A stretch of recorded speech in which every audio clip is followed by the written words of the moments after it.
Mosaïque.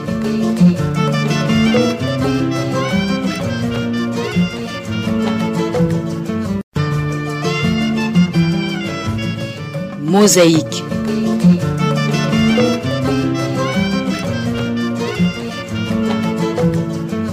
Bonjour ou bonsoir à toutes et à tous et bienvenue à l'émission Mosaïque. Le débat va porter aujourd'hui sur la revue à la hausse du budget de l'État, exercice 2024-2025, causes et conséquences. Le budget général de l'État s'élève à plus de 5 000 milliards de francs burundais contre à peu près 4 400 milliards qui étaient prévus dans le projet de loi du même exercice et de l'année budgétaire. Et ce budget connaît un déficit de près de 450 milliards de francs burundais.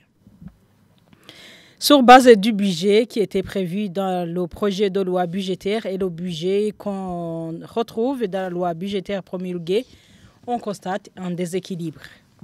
Qui apporte les modifications au projet de loi budgétaire sur quelle base? La hausse du budget de l'État, quel impact sur la vie du pays et de la population en particulier? Que faire pour que la promulgation de la loi budgétaire tienne compte des réalités du pays? Voici des questions qui suscitent en nous des interrogations et qui méritent des réponses claires et précises. Et pour explorer le sujet, nous sommes avec trois invités sur le plateau. Honorable Sylvestre Bikonidagara, qui est ancien député à l'Assemblée nationale et membre du parti Frodebo. Monsieur Sylvestre, bonjour et bienvenue. Bonjour madame et merci pour l'invitation et je salue les collègues ici présents. Ok. Et il y a également Abdoul Kassim qui est le président du parti UPD Zigamibanga. Monsieur Abdoul Kassim, bonjour et bienvenue. Bonjour et salut aux collègues avec qui nous partageons le plateau. Et enfin, il y a Gabriel Rufsiri, le président de l'Observatoire de lutte contre la corruption et les malversations économiques, comme en sigle. Monsieur Gabriel, bonjour et bienvenue. Bonjour, je salue aussi les collègues avec qui nous sommes en train de partager ce sujet. Je salue aussi les auditeurs. Et les téléspectateurs.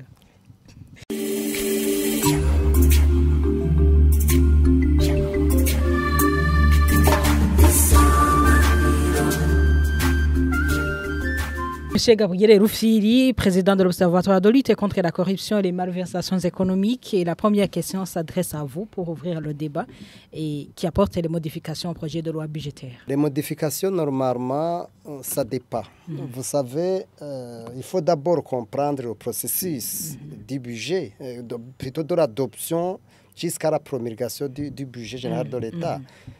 Il y a plusieurs étapes, en tout cas au moins 3 ou 4 étapes. D'abord, il y a ce qu'on appelle la lettre de cadrage budgétaire. C'est le premier document qui est émis par le ministère des Finances. C'est un document qui montre la vision ou la politique, la ligne à suivre du gouvernement. Normalement, cette lettre donnée est signé par le ministre des Finances 3 mois avant les discussions au niveau du ministère, au niveau du Conseil des ministres. Mais avant que je dise ça, il faut savoir que la loi, donc les finances publiques en général, sont cadrées par ce qu'on appelle la loi législative des finances publiques. C'est une loi organique. Donc, tout ça est cadré d'abord par la Constitution. La Constitution en tête, la loi organique des finances en second lieu et en troisième lieu, la loi budgétaire. Donc, cette étape de la publication de la lettre de cadrage s'ensuit ce qu'on appelle... Donc, cette lettre est donnée à tous les services publics qui sont appelés à donner leur budget. Une fois que cette lettre est donnée, suit cette fois-ci ce qu'on appelle les discussions au niveau sectoriel. Les gens vont au niveau du ministère des Finances pour faire ce qu'on peut appeler les discussions, mettre un tel budget, donc c'est tous les services. Mais maintenant, c'est presque un peu changé avec le budget programme. Donc nous allons parler du projet de loi. On a dépassé toutes ces étapes. Mais quand vous parlez du projet de loi, c'est-à-dire que nous sommes dans ce... Ou bien nous parlons de la loi promulguée. Sinon nous parlons du projet de loi... Avant la promulgation de la loi, oui. on a un projet de loi qui est là. qui apporte les modifications pour que mais la vous loi... savez, nous sommes en train de parler aux profanes de la matière, mais aussi à des personnes qui peut-être connaissent, mais ce n'est pas beaucoup de gens qui connaissent, même les députés eux-mêmes. Souvent, c'est très difficile, le budget, c'est quelque chose de trop technique. Okay. Oui, donc les raisons pour lesquelles il est important d'expliquer toutes ces étapes. Donc, une fois les discussions au niveau ministériel terminées, le projet de budget est présenté par le ministre des Finances au niveau du Conseil des ministres. Une fois que le Conseil des ministres valide ce projet de budget, il est transmis par le Premier ministre. Je ne sais pas si le Premier ministre ou le vice-président, je ne sais pas qui, transmet son document à l'Assemblée nationale et au Sénat, mais aussi à la Cour des comptes. Et là, les discussions au niveau technique, donc ce qu'on appelle la commission saisie, au fond, il analyse, il fait tout. C'est à ce niveau-là que je peux répondre à votre question. Donc, le Parlement, par ailleurs, le Parlement étudie des documents avant de passer au vote du budget. Il étudie ce qu'on appelle la loi de règlement et compte rendu budgétaire. Une fois que c'est du budget antérieur. Mais après cela, il étudie aussi l'analyse de la Cour des comptes du budget qui va être analysé. En fait, le Parlement vote le budget après avoir regardé toutes les recommandations de la Cour des comptes. Alors, c'est à cela que les modifications peuvent se faire. Donc, les modifications peuvent se faire au niveau de l'Assemblée nationale ou au niveau du Sénat. Mais s'il y a des modifications qui se font au niveau du Sénat, il doit y avoir ce qu'on appelle la deuxième lecture. Donc, la loi est renvoyée, le projet de loi est renvoyé à l'Assemblée pour que les deux commissions du Sénat et de l'Assemblée puissent s'entendre sur les modifications. Mais, quand même, moi, je ne sais pas vraiment si c'est vrai. Moi, j'ai vu quelque chose d'anormal dans ce budget. Pourquoi?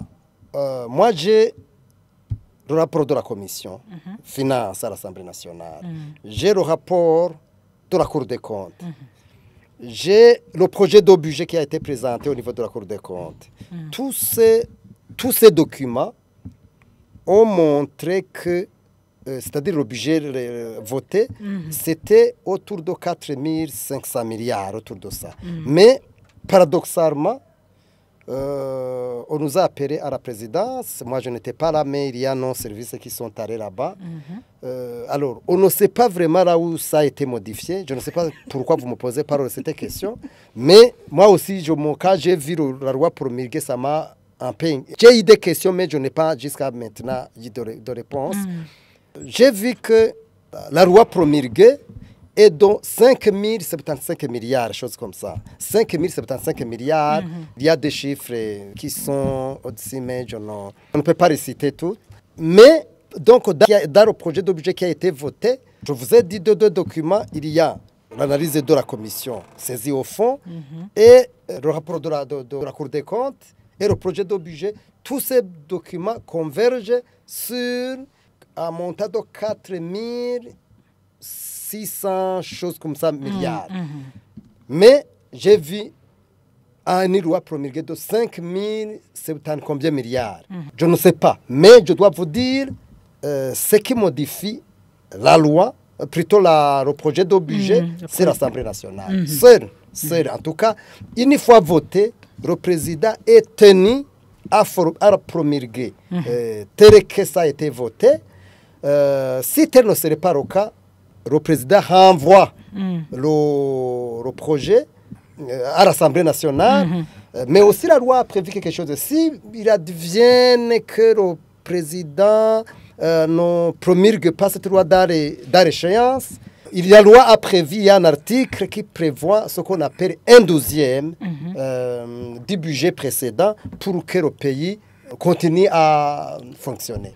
C'est comme ça que les choses marchent au niveau du vote du budget. Mais vraiment, sachez que personne d'autre n'a aucun droit de modifier ce que l'Assemblée nationale et le Sénat ont voté. Je reviens vers vous, honorable Sylvestre Wikolindagara. Vous avez été député à l'Assemblée nationale. Vous êtes d'accord avec ces observations et analyses de M. Gabriel Rufisiri par rapport aux modifications du projet de loi budgétaire? Absolument. Et je suis d'accord. Et je remercie d'ailleurs pour les explications qu'il a données sur la procédure d'analyse de la loi.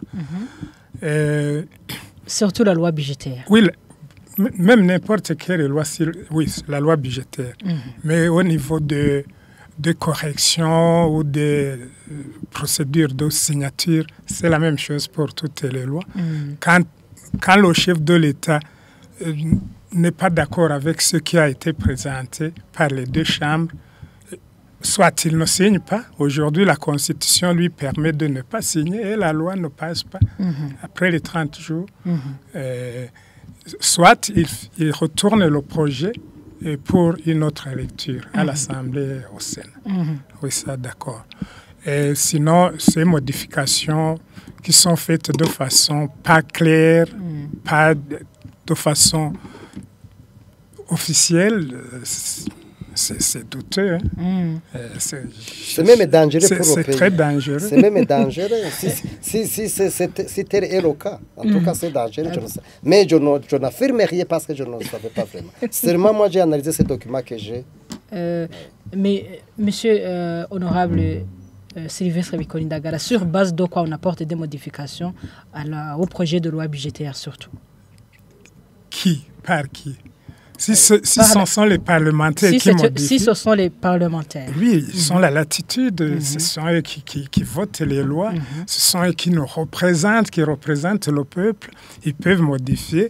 Ce montant devrait aller à telle rubrique ou dans tel ministère à tel. Ils peuvent privilégier ici et là. Ils sont le seul droit. Ils sont ce droit, mais toujours encadrant avec ce que M. Rufisiri a dit. Il faut toujours dans les limites du possible. Je veux dire, il faut que ce budget soit réaliste. Et sinon, quand vous votez une loi en déséquilibre, c'est toujours dangereux. Oui. Excusez-moi, il y a une question que vous venez de poser que je voulais apporter quand même une modification. Je ne dirais pas que c'était la modification, mais... Sur base de quoi? Sur base de quoi on modifie le projet de loi budgétaire. Non, moi je ne dis pas le projet de loi, mais plutôt la loi votée. Oui. Souvent, oui, la loi votée. En fait, avant, il était, vous savez, celui qui est le coordonnateur national des crédits, c'était ce qu'on appelait ordonnateur trésorier du Burundi, OTB. Donc le terme en abrégé c'était OTB. Mais en général c'est le ministère des Finances qui avait ce droit donc de suivre à la lettre les crédits votés par l'Assemblée nationale promulgués par le chef de l'État, donc la loi des finances. Mais je crois en 2010, il y a une loi qui a été votée. Je me souviens, moi je suis allé vraiment mettre prise à l'Assemblée nationale. Il y a une loi qui a été votée, qui donnait l'autorisation, qui a donné, maintenant c'est toujours comme ça, qui donne l'autorisation au ministre des Finances de naviguer dans le budget, de prendre un tel montant et le déplacer sur tel rubrique, alors que l'Assemblée nationale a déjà voté. Moi j'ai vu que ça c'est vraiment... c'est même anticonstitutionnel. Mais malheureusement, cette loi a été votée et c'est comme ça. C'est l'ajout que je voudrais donner. Alors, je m'excuse, je crois que je me suis fait mal à comprendre. Je voulais parler des modifications avant le vote final. Moi, je vous ai entendu. Je voulais juste donner cette information. Donc, il y a deux niveaux. C'est ce que vous venez de dire, même après le vote. Mais après le vote, normalement, ce n'était pas autorisé. Mais le ministre des Finances a la latitude de naviguer dans le budget comme il veut. Monsieur Abdoul Kassim, vous êtes le président du parti UPD. Quel est votre point de vue par rapport aux modifications du projet de loi budgétaire? Merci. Bon, je crois que je ne vais rien dire autre que ce que mes prédécesseurs ont déjà dit. Parce que toute loi suit des procédures bien connues, qui sont aussi légales. Donc, en dehors des procédures légales connues, pas d'explication. J'allais dire, mais je ne le dis pas, j'allais dire que c'est une tricherie. Je n'ai pas dit ça. Alors, généralement, comme les modifications au niveau du projet, parce que ça s'appelle projet, lorsque c'est déjà passé à l'Assemblée, plutôt au gouvernement. Sinon, avant, c'était un avant-projet. C'est un avant-projet. Lorsqu'on a les discussions au niveau sectoriel avec le ministère des Finances, bon, là aussi, il y a des modifications qui peuvent s'opérer par les propositions qui ont été faites par les ministères sectoriels ou les autres services des institutions de l'État. Mais généralement, aujourd'hui, comme on est dans ce qu'on appelle budget-programme, non plus, ça ne devait pas se faire. Non, parce que l'institution concernée a défini son programme, l'institution a défini les priorités. Donc, le ministère des Finances ne devait pas se permettre, avoir cette latitude aussi de modifier, de changer, parce qu'il y a la lettre de cadrage, comme il avait dit. Toutes les institutions ont une lettre de cadrage pour l'année concernée. Donc, les propositions sont faites suivant la lettre de cadrage. Ça, c'est au premier niveau. Au deuxième niveau, maintenant, lorsque nous sommes déjà au niveau du projet, c'est au niveau du Parlement. Et là, c'est là où le ministre va répondre même aux questions des parlementaires. Parce qu'ils vont lui demander pourquoi ici, vous avez, par exemple, si vous regardez même ce budget, il privilégie les secteurs producteurs de production ne sont pas mis en compte. Est-ce que cette loi budgétaire n'a pas de priorités? Toute loi, il devait avoir des priorités. Il y a des priorités. Mais, en général, dans un pays comme celui-ci, où nous avons une vision qui a été définie d'un Burundi émergent en 2040, et les priorités devaient être naturellement et en toute logique les secteurs portés de croissance. Mais les autres secteurs sociaux de consommation ne devaient pas prendre le gros budget. En général, c'est ça. Alors, c'est maintenant les parlementaires qui ont la latitude de dire au ministère des Finances, modifions ça, on modifie ça, on modifie ça. Ici, vous avez mal orienté, qui peuvent réorienter.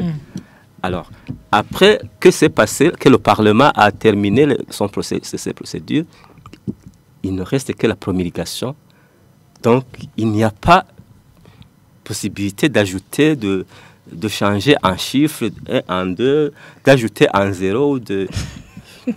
Monsieur Abdoul Kassim. Alors, quand ça se fait, vous comprenez que c'est en dehors de la loi et tout ce qui n'est pas conforme à la loi, il est dangereux pour la nation. Monsieur Kassim. Alors, est-ce que ça s'est fait? Je ne sais pas. Monsieur Kassim, pourquoi actuellement le budget du gouvernement, exercice 2024-2025, s'élève à plus de 5 000 milliards Mais ce n'est pas un budget de gouvernement, c'est un budget de l'État. Oui, un budget de l'État. Oui. Le budget général de l'État s'élève à plus de 5 000 milliards actuellement. Et ça vous fait quelle impression?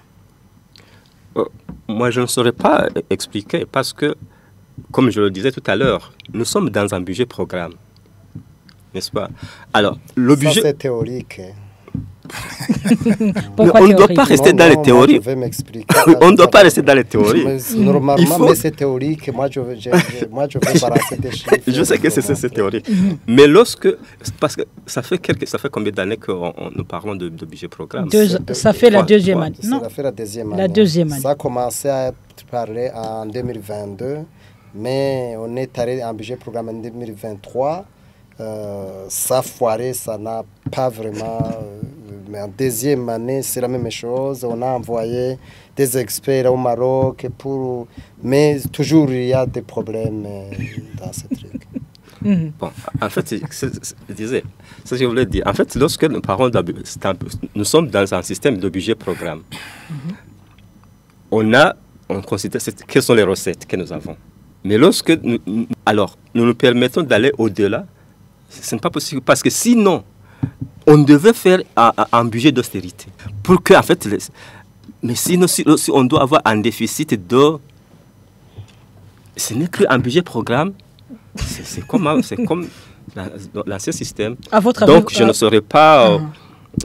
comme je ne suis pas à l'Assemblée nationale, je ne suis pas au gouvernement, je ne saurais pas vraiment expliquer que c'est cette gouvernance. Mais je comprends que quelque part, il y a un décalage entre les principes de gouvernance et les principes de l'égalité. Monsieur Honorable, vous avez été député à l'Assemblée nationale. Qu'est-ce qui explique ce déséquilibre entre le projet de loi et la loi promulguée? C'est la première fois que je vois ça. De notre temps, donc entre 2005 et 2010, je crois que c'était respecté. On votait les lois et le chef de l'État signait tel que les deux chambres ont présenté leur rapport. Voilà. Sinon, moi, je ne m'explique pas. La hausse du budget de l'État qui s'élève actuellement à 5 000 milliards vous fait quelle impression? Très mauvaise. J'ai parcouru quelques articles, quelques dispositions donc, de la loi où on crée des taxes, où on les fait monter de façon explosive. Et ça ne peut aboutir qu'à la paupérisation de la population. Donc, pour moi... Mais pour faire quoi? C'est là aussi ce que je me pose. Ça me fait beaucoup mal quand on voit un budget de l'État qui s'accroît de façon exponentielle, mais vous regardez les réalisations, vous n'en trouvez pas. Vous n'en trouvez pas. Moi, j'étais en train de venir et je vois quelque part une route où il y a un peu de poussière noire. Je me demande si c'est du goudron ou c'est de la cendre. Ce n'est pas possible. Donc, je ne comprends pas. Peut-être que c'est celui qui a confectionné ce budget. Vous pouvez lui poser ça. Monsieur Gabriel Rufyiri, pourquoi le déséquilibre entre le projet de loi budgétaire et la loi budgétaire promulguée? Non, moi je ne peux pas répondre à cette question. Parce que comme je viens de vous le dire, moi j'ai analysé ces documents. Je ne sais pas si c'est l'Assemblée nationale qui l'a fait au Parlement ou si ça a été fait ailleurs. Mais si réellement ça a été fait ailleurs, ça c'est dangereux. Oui, c'est dangereux. Mais je ne sais pas si vraiment ça... Analyser les documents, donc je pense qu'il faut passer à cette question, aller à autre chose. Parce que je ne pense pas qu'ici, il y a quelqu'un qui va apporter une réponse. Chaque année, on assiste à une hausse du budget de l'État.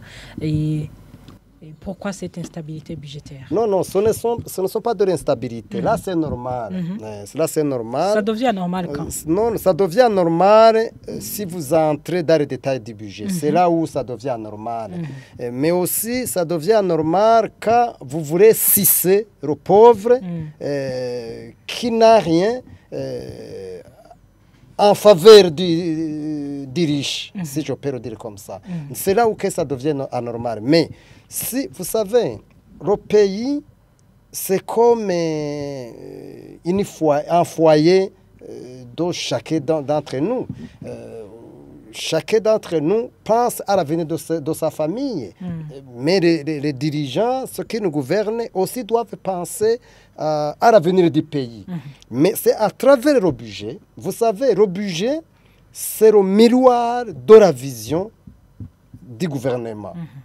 Donc, si vous analysez le budget, vous pouvez directement juger comment les autorités respirent. C'est comme ça. Oui. Prenons le cas concret de ce budget de l'année 2024-2025. Comment allez-vous juger le gouvernement? Le gouvernement, le budget, là, il faut que j'aille dans les détails cette fois-ci. Le budget tel qu'il est construit actuellement, c'est un budget d'abord budgétivore. Ça, c'est le premier constat. Le deuxième constat, c'est un budget qu'on parle du budget programme, mais en réalité, c'est faux. C'est faux. C'est faux pourquoi? Pourquoi? C'est faux parce que quand on regarde un budget programme, normalement, surtout qui vise la croissance, ce qu'on appelle budget, maintenant, nous sommes vers le développement, le pays émergent. Quand on parle de l'émergence, on veut dire que le pays va se développer économiquement. Mais un budget qui est orienté vers le développement, c'est un budget qui met en avant les secteurs porteurs de croissance.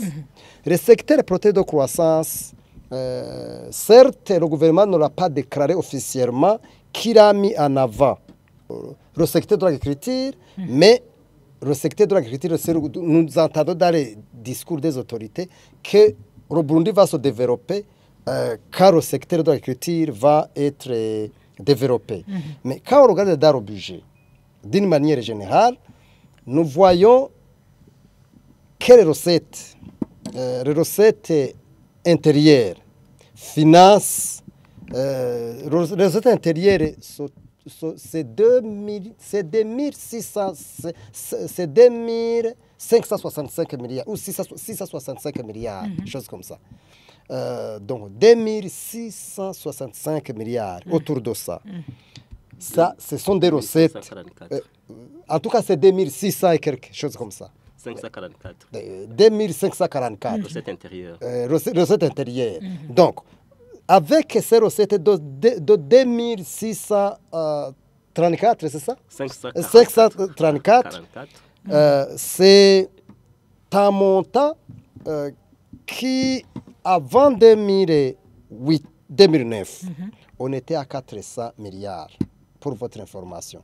En 2009, on était à moins de 400 milliards. C'est le budget qu'on avait.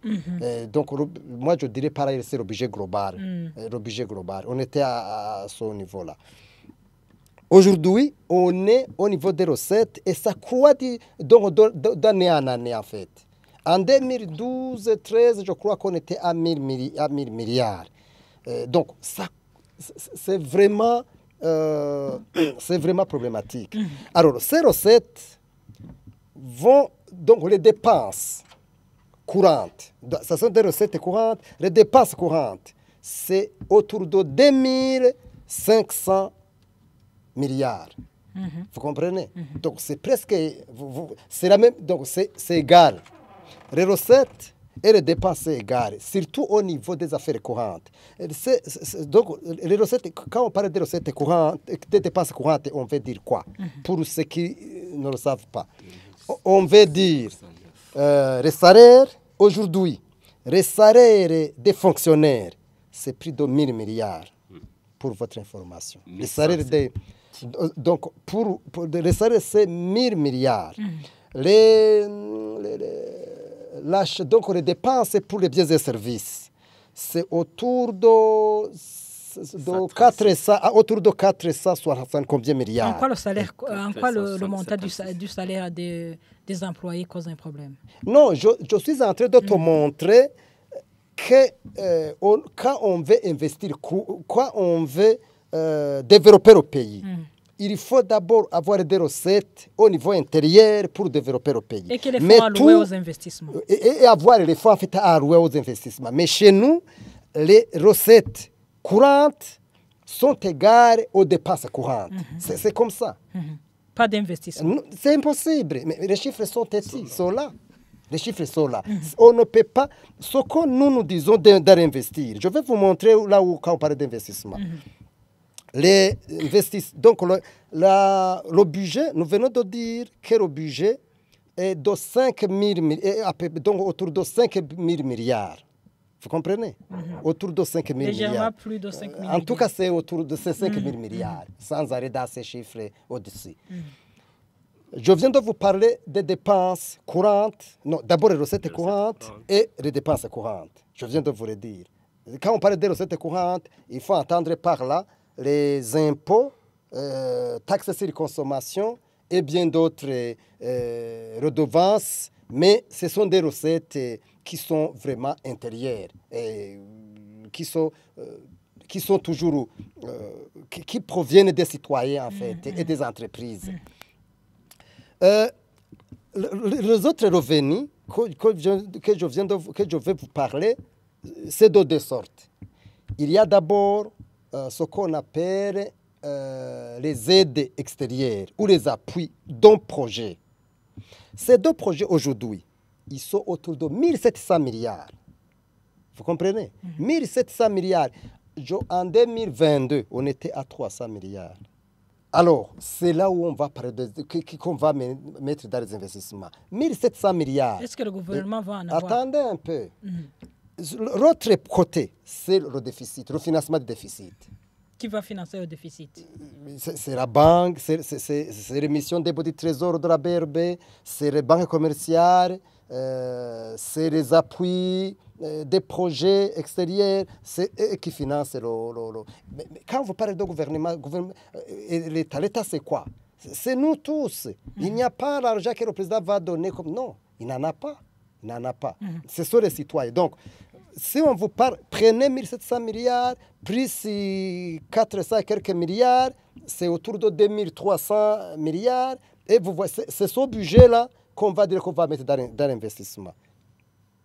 Est-ce que l'investissement, vous savez, pour que la Banque mondiale, les autres bailleurs, l'Union européenne, et bien d'autres bailleurs, pour qu'ils débloquent ces montants-là, le gouvernement n'est pas capable actuellement de satisfaire les conditions qu'ils imposent. Impossible. Impossible comment?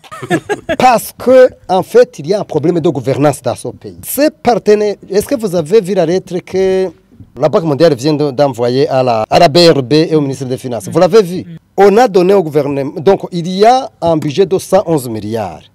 Je ne sais pas par quelle période ils ont consommé 2 millions seulement. Parce que les gens qui sont censés gérer ces fonds n'ont pas la capacité de gérer ces fonds. C'est ce problème-là qu'on va avoir. Donc moi je pense que le budget vraiment, c'est quand vous lisez le budget, vous voyez exactement comment les autorités respirent. C'est clair. Je rappelle que le débat mosaïque continue de se focaliser sur la revue à la hausse du budget de l'État, exercice 2024-2025 et causes et ses conséquences. 3 invités sont toujours avec nous. Il y a l'honorable Sylvestre Bikolindagara qui est ancien député à l'Assemblée nationale et membre du parti Frodebo. Il y a également Kassim Abdoul, président du parti UPDZ Gamibanga, et enfin Gabriel Rufili, président de l'Observatoire de lutte contre la corruption et les malversations économiques. Je reviens vers vous, monsieur. Est-ce que tu peux vraiment, avant qu'il prenne la parole, moi j'aimerais ajouter quelque chose. En fait, nous sommes ce qu'on a parlé, avant c'était le ministre des Finances qui était le maître du budget. Mais actuellement ça a changé. Ça a changé comment? Depuis quand? Depuis, en tout cas depuis cet exercice budgétaire. Ça a changé. Qui va gérer le budget actuellement? En tout cas, quand on regarde comment c'est la présidence qui va gérer le budget, dans un service qu'on appelle BSD. Aujourd'hui, on a été informé, pareil, on a été invité à la présidence pour nous dire le budget est concis, comme ça. Mais même on nous a montré avant la promulgation, donc à la veille, donc je pense une journée ou 2 jours avant la promulgation, on nous a dit maintenant le budget est concis comme ça. Est-ce qu'on a tenu compte de vos avis sur... Je n'étais pas là, je ne sais pas, on m'a rapporté, mais l'ORICOM était représenté quand même, mais on était là. Pareil, on avait envoyé 2 personnes. Mais ce que je voudrais dire, c'est quoi? L'information qu'on a eue, c'est qu'actuellement, pour que certaines dépenses soient débloquées, la présidence, surtout son bureau, doit avoir à moi à dire. Moi, je me suis posé la question. Si réellement, maintenant, il faut savoir que chaque ministre gère son budget, avec le budget programme. Ça aussi, c'est nouveau. Avant, c'était le ministre des Finances. Donc, là, si réellement le bureau doit donner son autorisation pour qu'une dépense soit engagée, moi, je pense que ça va causer beaucoup de problèmes. Monsieur Abdoul Kassim, avoir un déficit qui comporte ce budget, le déficit s'évalue à près de 450 000 milliards. 450 milliards de déficit. Et également en voyant la hausse du budget de l'État jusqu'à 5 000 milliards, et quel impact sur le pays et la population en particulier? Disons que augmenter le budget d'une année à une autre, ce n'est pas un problème. Oui. Ce sont les besoins du pays qui changent d'une année à une autre. Si par exemple, en 2023-2024, on devait construire 2 routes, par exemple. Est-ce qu'on les a construites? Non, c'est juste un exemple. Et qu'en 2024-2025, on doit construire 5 routes. Donc, vous comprenez que le budget doit augmenter. De façon exponentielle. En fait, je le disais, le budget programme, naturellement, devait s'inspirer ou devait être conforme aux recettes. C'est ça le budget programme. Alors, dans le cas contraire, ce n'est pas un budget programme. Si on doit, et normalement, on sait que cet argent-là, on est sûr qu'il est là. Donc, ce n'est pas du peut-être, ce n'est pas du peut-être, on en aura. On est sur ça, on a. Vous, par exemple, si vous voulez prendre un crédit, la banque sait que vous avez 30 ans, donc vous avez encore 30 ans au service, et vous avez pris un crédit de 15 ans, c'est-à-dire dans 15 ans, s'il n'y a pas apparition d'une incapacité quelconque, mais vous serez encore au service, donc vous serez en mesure de payer votre crédit. C'est ça. Sinon, la banque, il vous reste quelques 2 ans, la banque ne va pas vous faire un crédit de 5 ans. N'est-ce pas? Alors, la même chose pour le budget programme. Ce n'est pas de l'argent du peut-être, c'est de l'argent sûr. On sait que les recettes intérieures se chiffrent à autant. Et alors, le budget devait être... Nous allons prendre un crédit de autant. Alors, pour financer ceci. Donc, l'augmentation, je disais tout à l'heure, l'augmentation du budget, ça n'est pas une difficulté. Mais maintenant, ce qu'on ne peut pas expliquer dans un budget programme, c'est le déficit, à mon avis. C'est le déficit. Parce qu'on programme, on fait le budget sur base des réalités, quelque chose de virtuel. Non, ce n'est pas un budget virtuel. Gabriel nous disait tout à l'heure que les conditions des partenaires du Burundi sont extrêmement difficiles, que même les promesses qu'ils auraient faites seraient difficiles à les honorer. Et avec ce déficit de 450 alors, milliards... si on doit tabler maintenant sur une promesse que la Banque mondiale, l'Union européenne auraient faite, ça devient absurde. Monsieur Kassim, avec ce déficit de 450 milliards, quel est l'impact sur la vie du pays et de la population? L'impact, ce sont les réalisations, ce sont les projets qui s'arrêtent. Regardez par exemple, route Nyanzarak-Rumonge jusqu'à Gitaza. Les travaux s'est arrêté net. Parce qu'effectivement, à cause de ce déficit.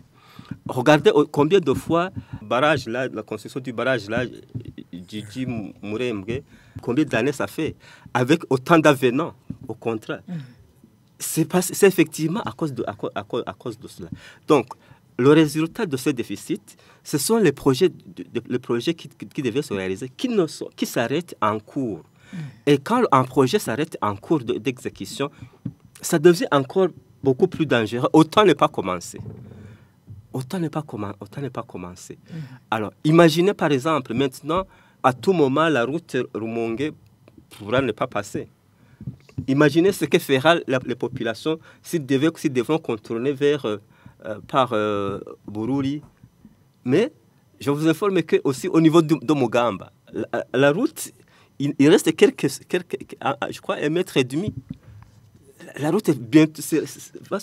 Donc les gens ne pourront pas passer. Est-ce que maintenant on a prévu des bateaux pour traverser passer par le lac Tanganyika? Je n'en sais pas. De toute façon, on devait éviter de ces situations-là. C'est pourquoi je disais que j'avais dit au départ que dans le cas où il n'y a pas assez de budget, on fait un budget d'austérité. À vous, monsieur honorable. Et là, on est sûr que tout le monde sait que ça, on ne met pas sur le programme parce que nous n'avons pas Et tout le monde le sait. Mais si on doit maintenant avoir des appétits de gonfler le budget alors que les recettes ne sont pas sûres, donc on met sur... c'est quel avion, c'est quelle compagnie aérienne qui s'appelait elle peut-être à côté, Monsieur Lufiri, qu'est-ce qui a gonflé le budget? Qu'est-ce qui a fait que le budget soit élevé? Le budget a été élevé par plusieurs facteurs. Il y a plusieurs facteurs. D'abord, le budget croît année en année. Je viens de vous redire, en 2009, on était à 400 milliards. Le budget global. Aujourd'hui, on est à 5 000 milliards. Mais ce qui est grave, comme je le disais tantôt, avoir un budget qui croît, ce n'est pas un problème. Le problème réside dans les orientations, dans l'orientation du budget. Aujourd'hui... Est-ce que les recettes augmentent aussi pour autant? Oui, les recettes augmentent, mais il cisse les citoyens. En fait, maintenant, dans le budget actuel, ils ont mis 21 nouvelles mesures fiscales. 21. Est-ce que vous imaginez ce que c'est 21 mesures? Le budget antérieur l'année passée, ils avaient mis 36 mesures. 35 mesures fiscales. Donc on a réduit les mesures. Non, on n'a pas réduit, mais plutôt, c'est d'année en année. Il faut le savoir, c'est d'année en année. Ce sont de nouvelles mesures fiscales. C'est ça le problème. En fait, ce qui a fait que le budget augmente, c'est si vous voulez, le déficit est resté le même, mais là, il faut regarder ce qui finance le déficit. Mais ici, donc, ces nouvelles mesures, c'est si les citoyens. Ils ont mis seulement une seule taxe qui vise les riches. Seulement. Laquelle? La taxe sur fortune. La taxe sur fortune de 5%, celui qui va acheter un véhicule de luxe, je pense 3500 cylindres, choses comme ça, tu dois payer 5% de la taxe sur fortune, parce que tu es fortune, c'est normal. Mais aussi, si tu vas vendre une maison, votre troisième, je crois, ou deuxième maison, d'une valeur égale ou supérieure à 500 millions, tu dois payer une taxe de 5%, c'est taxe sur fortune.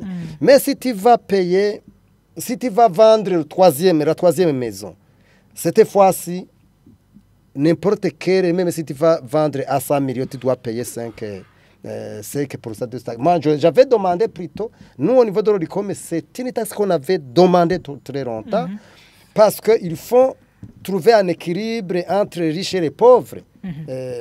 On disait qu'il fallait au moins faire 20%. Parce que c'est là où on pouvait...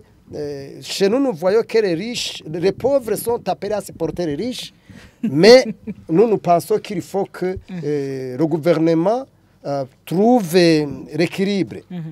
Donc ça, c'est le premier facteur qui augmente le budget. Donc, ce sont de nouvelles taxes, de nouvelles mesures qui visent. Mais là où ils demandent beaucoup d'argent, c'est ce qu'on appelle la taxe sur la consommation. Prenons par exemple, ils ont augmenté le carburant. Bientôt, vous allez voir, même il n'y en a pas, mais toujours ils demandent, ils ont mis, je crois, 75 francs. Par litre. Mais il y en a d'autres mesures sur les boissons, sur je ne sais pas quoi. Et ils visent ce que les citoyens consomment beaucoup. Est-ce que les exonérations restent toujours dans le budget? Oui, mais ça ne peut pas passer. Maintenant, ils ont mis ça 11 milliards. Maintenant, auparavant, c'était combien? Avant, c'était 80 milliards. D'abord, c'était 18 milliards, et puis 80 milliards, maintenant c'est 111 milliards. Qui profitent de ces exonérations. Mais je dois vous dire qu'à la fin de l'exercice, ils arrivent à 300 milliards. C'est toujours comme ça. Qui profite de ces exonérations? Ce sont des privilégiés de la République. Tout le monde les connaît. Ce sont des privilégiés de la République qui bénéficient de ces exonérations. Malheureusement, ils gonflent même. Donc, ça, c'est... On parlait de ce qui fait que le budget croissent de façon vraiment inexpliquée. Il y a aussi, aujourd'hui, je disais, ces taxes, aussi il y a ces dons de projets et de budgétaires. Avant, en 2022, on était à 350 milliards. Voyez, maintenant, on est à 1770 combien milliards. Donc, vous voyez ce que ça a été, je crois, multiplié par 6. Et donc, c'est, en tout cas, les deux facteurs montrent comment le budget a augmenté. Mais ce qui est grave, comme je vous le dis, ce qui est grave, c'est que nous sommes dans un budget programme, nous avançons vers la croissance, mais nous voyons que le gouvernement, au lieu de serrer la ceinture, au lieu de voter, comme il le disait Kassim, le budget d'austérité. En fait, le budget d'austérité veut dire quoi? Si vous parlez tantôt du déficit, le déficit n'a pas de problème. Dans tous les budgets du monde, même dans le budget des États-Unis, il y a des déficits, il y a des dettes. Mais la seule différence, c'est l'orientation de ces montants, de ces crédits. C'est ça ce qui le bas blesse chez nous. Chez nous, l'argent va, par exemple, la présidence aujourd'hui, à 70 milliards. Vous imaginez? Qu'est-ce que la présidence fait avec 70 milliards? Franchement. Vous savez, dans le budget, il y a la dernière colonne où on fait la part d'un programme qu'une institution a. En tout cas, j'ai vu à la présidence, c'est 0. Il n'y a pas de programme. Il n'y a pas de programme dans la présidence. Non, non, vous le savez, la présidence, ce n'est pas son rôle. Et ses visites présidentielles. Non. Ça ne consomme pas de l'argent. Non. En fait, le budget, quand on parle de programme, ce sont des programmes d'investissement. Ce sont des programmes qui visent la croissance. Mais la présidence est une institution d'abord de souveraineté. Ça, c'est la première chose. La deuxième chose, c'est une institution d'orientation. Vous voyez? Donc, c'est comme si on dirait l'Assemblée nationale va jouer. L'Assemblée nationale, son rôle, c'est de voter les lois et de contrôler de l'action gouvernementale. C'est des actions. Donc, on ne peut pas demander à l'Assemblée nationale de faire croître l'économie. Ce n'est pas son rôle. Mais il doit jouer son rôle. Mais la présidence, me dire qu'il a 70... en fait, c'est ces véhicules-là, 30 véhicules derrière une seule personne, 50 personnes...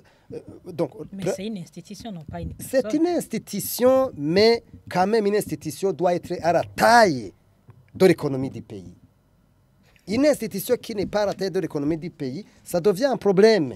On doit se dire la vérité vraiment dans son pays. C'est une charge. C'est une charge. Ce n'est pas à qui? Au peuple, aux citoyens. Monsieur honorable Sylvestre Bikoni-Ndagara, à votre avis, qui a poussé le gouvernement ou l'État à hausser son budget annuel? Je n'en sais rien. Seulement, je constate que c'est malheureux. Et comme l'a dit le président de l'OLICOM, j'ai parcouru quelques dispositions. Moi, je trouve que plutôt, c'est le pauvre qui va continuer de payer. Comment? Un exemple. Je crois que ça doit être l'article 108 où on a créé une taxe sur un titre de propriété électronique sécurisé. Voilà encore des termes. Ou par art, selon la catégorie des parcelles là où ils se trouvent, par art, il y en a qui vont payer 150 000. Supposons qu'on est ici à Bujumbura, vous êtes retraité, vous êtes dans une maison dans une parcelle de 10 arts, vous avez le certificat de propriété, le titre de propriété, pardon. Maintenant, vous allez devoir payer un titre, un certificat de propriété électronique sécurisé. D'abord, je me demande comment ils vont le faire avec tout ce qu'on appelle électronique un peu partout. Alors qu'on sait qu'on n'a pas le courant nécessairement partout, on n'a pas les connexions nécessaires. Donc, d'un coup, si vous avez 10 arts, vous allez du jour au lendemain, quand vous êtes pensionné, vous n'avez plus de recettes, de revenus, vous devez payer 1,5 million. Et c'est lui qui a... Mais il faut ajouter... J'ajoute, je continue sur cet article. Mais on dit que aucun titre de propriété ne pourra payer plus de 3 millions. Pourquoi? Vous pouvez vous imaginer. Donc, s'il y a quelqu'un qui a tout un hectare, c'est-à-dire 100 arts, sans art, il va payer toujours le même payer montant 3 millions maximum. Que celui de 20 ans. Voilà. L'autre a 100, l'autre, ils vont payer tous 3 millions maximum. Voilà, c'est ce que le président de l'OLICOM disait. On protège les riches et on exploite les pauvres. Pourquoi ne pas faire la proportionnelle? Et pourquoi encore créer cette histoire de... Est-ce que c'est si sécurisé que ça? Et alors, quel impact que cette hausse du budget a sur le pays et la population? Ça dépendra toujours de l'orientation, comme il le disait, de ces crédits. Disons que l'État parvient à percevoir donc, tous ces frais, tous ces impôts. Mais pourquoi faire? C'est là aussi où le bas blesse. Moi, je crois que c'est là. Sinon, pour le peuple comme tel, la majorité va être plus pauvre qu'avant. Au lieu d'être émergent, au lieu d'être développé. Ah oui? Non. Monsieur Rufiri, je vais répondre à cette question. En fait, je viens de vous le démontrer noir sur blanc. Les recettes courantes, tout ça, ces taxes se trouvent dans les recettes courantes, sont égales aux dépenses courantes. Donc, c'est le budget de fonctionnement. C'est pour fonctionner les institutions. Seulement, on ne fait que faire fonctionner des institutions. Le budget que nous avons actuellement fait fonctionner seulement les institutions. Point et trait. Vous ne demandez rien d'autre. Alors, ce budget a quel impact sur le pays et la population? Mais c'est appauvrir. En fait, c'est enrichir les riches, donc les autorités dirigeants, et appauvrir les pauvres. Ce n'est que ça. Vraiment, il n'y a pas trop de scientifiques qu'il faut vraiment de mettre dedans. Ce sont des choses simples. Les recettes sont égales aux dépenses. Les recettes courantes sont égales aux dépenses courantes. C'est clair. Donc, tout ça, ce qu'on dit qu'on va mettre dans les investissements, c'est l'argent en provenance des Bazungu, comme on le dit. C'est comme ça. Mais on n'a pas parlé du financement du déficit. Il y a un volet qu'on n'a pas parlé, c'est le financement du déficit. Qui va financer le déficit? Le déficit est financé par 3 principaux sources. La première source, ce sont les banques commerciales. La deuxième source, c'est la BRB. La troisième source, c'est les partenaires. C'est ces 3 de financement. Alors, je vais vous dire une autre chose. Vous savez, le Burundi paye si on finance ça. Soyez bref et précis parce qu'on approche ça, vers la fin. C'est précis. Je pense que c'est précis. Seulement, c'est trop technique, mais c'est précis. Le financement du déficit, je viens de vous parler de la BRB, je viens de vous parler des banques. Ce sont des crédits, des emprunts qui doivent générer des intérêts. Aujourd'hui, le gouvernement, donc dans le budget actuel, le gouvernement va payer, sur la dette intérieure, il va payer plus de 220 milliards d'intérêts que le pays va payer. Aussi, je dois vous dire que nous avons une dette intérieure, donc une dette globale de plus de 6 000 milliards. Donc avec tout ça, je dois vous dire que le pays, en fait, je ne sais pas, les dirigeants qui nous dirigent, je ne sais pas vraiment ce qu'ils pensent, mais sachez que nous sommes dans une situation que je ne sais pas. Avec tous ces slogans de budget pour que nous sommes en train de parler, je ne sais pas. À votre avis, que faire pour que la promulgation de la loi budgétaire tienne compte des réalités du pays? Il faut d'abord instaurer le système de gouvernance. Ça, c'est la première. La deuxième chose, il faut un budget d'austérité orienté vers la croissance.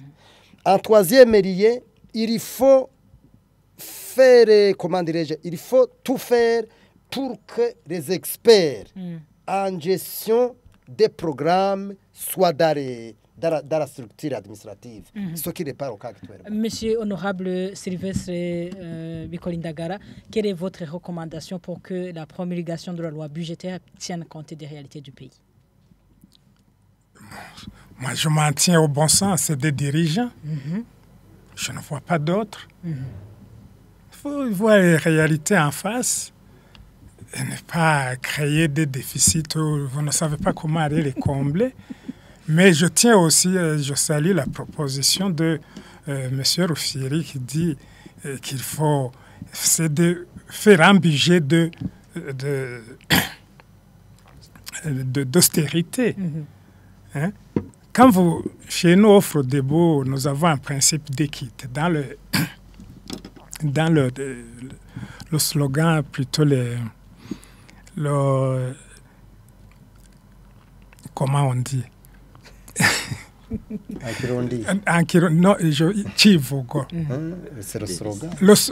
Non. La devise, excusez. Oui. La devise, c'est la démocratie, l'équité. L'équité, ça, on en tient beaucoup. Alors, si vous voulez être équitable, vivez simplement pour que les autres puissent simplement vivre. Ça, c'est du Gandhi. Hein? Donc, si vous voulez faire vivre une structure administrative juste pour le travail quotidien, vous ne pensez pas aux investissements, ce que vous êtes en train de faire vivre, voilà, des gens qui, entre guillemets, qui ne produisent pas. Parce que si vous n'avez pas de budget pour investir, que font d'autres? Voilà. Monsieur Abdul Kassim, président du parti UPT Zigamibanga, que faire pour que la promulgation de la loi budgétaire tienne compte des réalités du pays? Bon, permettez d'abord de parler sur la taxe fortune dont il a parlé tout à l'heure. Soyez bref, parce que le temps file. Très bref. Je vous assure que cette taxe, on ne la verra jamais. Pourquoi? On ne la verra jamais parce que... Il n'y a pas des hommes riches ici au Burundi. Ils sont peut-être pleins. Mais je vous assure qu'ils feront de fausses déclarations. comme par exemple, il y a l'impôt foncier, l'impôt sur l'impôt locatif. Vous pensez qu'on encaisse combien? C'est la même chose. L'histoire des exonérations. Est-ce que ça concerne... Parce que l'exonération, ça devait être bénéfique aussi pour la population. Comment? Si par exemple, c'était une exonération sur les médicaments, par exemple, ça profiterait à la population parce que les médicaments coûteront moins cher. Mais les exonérations qu'on accorde concernent quoi? Les hôtels. Est-ce que les Burundais passent... les Burundais bénéficient beaucoup des hôtels et ce sont les hôtels de... Donc, si vous regardez les exonérations qui sont accordées, c'est vraiment... À côté que même il y a des tricheries qui se font là-dedans, parce que même aussi, on fait aussi des fausses déclarations sur les importations qu'on fait. Donc, et alors, que faire pour que la promulgation de la loi tienne compte, loi budgétaire surtout, tienne compte de la réalité du pays? Bon, la loi est déjà promulguée. Oui. Il reste, je crois, la mise en application. Et la révision. Et la révision, oui. Peut-être aussi la révision, mais je ne sais pas si on verra ça. Mais moi, à mon avis, il faudrait que dans l'exercice, dans celui déjà qui est voté, il faudrait qu'on établisse une bonne gouvernance qui est vraiment transparente. Parce que c'est à cause c'est à partir de ces obscurités-là qui se trouvent dans la gestion des budgets, qui fait que aussi on est les budgets gonflent, mais il faut absolument que dans l'exécution du budget, il y ait vraiment il y ait une gouvernance, une bonne gouvernance, une transparence, et comme ça, il n'y aura pas de problème à faire une révision si on doit faire une révision, parce qu'elle tiendra compte effectivement des bases de gouvernance. Et même l'autre année, s'il faudra aussi faire un autre budget, on n'aura pas de difficultés, on ne fera pas beaucoup de commentaires là-dessus. Donc, aussi longtemps que notre système de gouvernance n'est pas une gouvernance qui est vraiment transparente, une gouvernance qui tienne compte des réalités du pays, le pays va sombrer et on ne verra jamais l'émergence de 2040 et on ne verra jamais le développement de 2060. Et voilà, c'est par ici que prend fin le débat mosaïque qui était centré sur la vie à la hausse et du budget de l'État exercice 2024-2025, ses causes et conséquences. Nous étions avec 3 invités. Il y a Monsieur Abdoul Kassim, qui est le président du parti UPD Zigamibanga. Merci de votre participation. Merci, c'est moi qui vous remercie. Merci également à vous, honorable Sylvestre Bikolindagara, ancien député à l'Assemblée nationale et membre du parti Frodebou. Je vous en prie, madame. Merci enfin à vous, monsieur Gabriel Rufiri, président de l'Observatoire national, de lutte contre la corruption et les malversations économiques au Licom. Merci aussi pour l'invitation. Au revoir, restez branchés à Isanganiro. Le programme continue. Mosaïque.